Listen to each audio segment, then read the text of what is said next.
Hello बच्चों, यहाँ प्रश्न है कि सिद्ध कीजिए किसी त्रिभुज के शीर्षों के निर्देशांक ए 1,1,2 बी 2,1,1 सी 3,1,2 है तो इसका क्षेत्रफल वर्गमूल 13 वर्ग इकाई होगा। तो चलिए इस प्रश्न को हल करते हैं।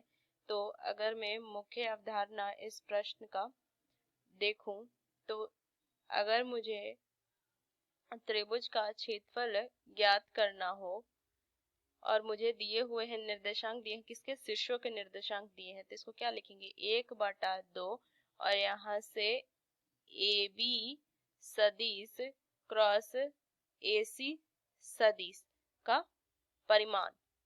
तो ये इसका देखिए AB सदिश पहले ज्ञात करेंगे, फिर हम AC सदिश ज्ञात करेंगे, उसका क्या कर देंगे हम यहाँ से क्रॉस उत्पाद कर देंगे। तो चलिए इस प्रश्न को हल करते हैं। तो सबसे पहले अगर मैं लिखूं, देखिए ए इसको मान लेते हैं ए सदिश, तो इसको लिखेंगे सदिश रूप में, तो क्या आ जाएगा आई कैप माइनस में जे कैप जोड़ में 2 के कैप लिखेंगे। फिर बी सदिश अगर मैं देखूं तो ये हो जाएगा 2 आई कैप जोड़ में जे कैप माइनस में के कैप। उस तरीके से सी सदिश अगर मैं लिखूं तो हो जाएगा 3 आई कैप माइनस में जे कैप जोड़ में 2 के कैप, ये लिखेंगे।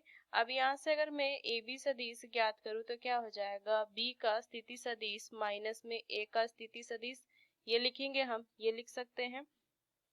तो यहाँ से मान क्या हो जाएगा लिखेंगे 2 आई कैप जोड़ में जे कैप माइनस में के कैप माइनस आई कैप माइनस में जे कैप जोड़ में 2 के कैप।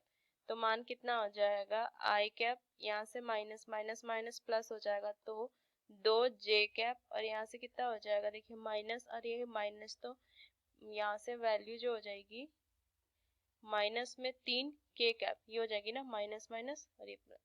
तो ये आ गया मेरा ए बी सदिश। उस तरीके से अगर मैं ए सी सदिश ज्ञात कर लूं तो देखिए क्या मान आ जाएगा, 3 में से अगर मैं इसको लिख सकती हूँ सी का स्थिति सदिश माइनस में ए का स्थिति सदिश, तो यहाँ से मान कितना हो जाए 3 माइनस 1 2 कैप, फिर यहाँ से माइनस करेंगे ये माइनस माइनस प्लस, तो ये तो जीरो ही हो जाएगा, तो इसको रहने देंगे। उसके बाद अगर मैं माइनस करूँ यहाँ से मान 2 और माइनस, तो ये भी जीरो हो जाएगा। तो मतलब सिर्फ 2 इसको लिख सकते हैं इस तरीके से, जीरो गुना जे कैप जोड़ में यहाँ से हो जाएगा 0 गुना के कैप, ये लिख सकते हैं। तो ये आ गया मान। अब यहाँ से अगर मैं ज्ञात करूं ए बी सदिश क्रॉस में ए सी सदिश, तो ये कैसे ज्ञात करते हैं, सारणी बना लेते हैं। तो आई कैप जे कैप और के कैप, तो यहाँ से अगर मैं लिखूं इसके आई जे कैप के गुणांक, तो ये हो जाएगा 1 2 माइनस 3 1 2 माइनस 3, ये होगा ना 1 2 माइनस 3, इधर हो जाएगा 2 0 0 2 0 0।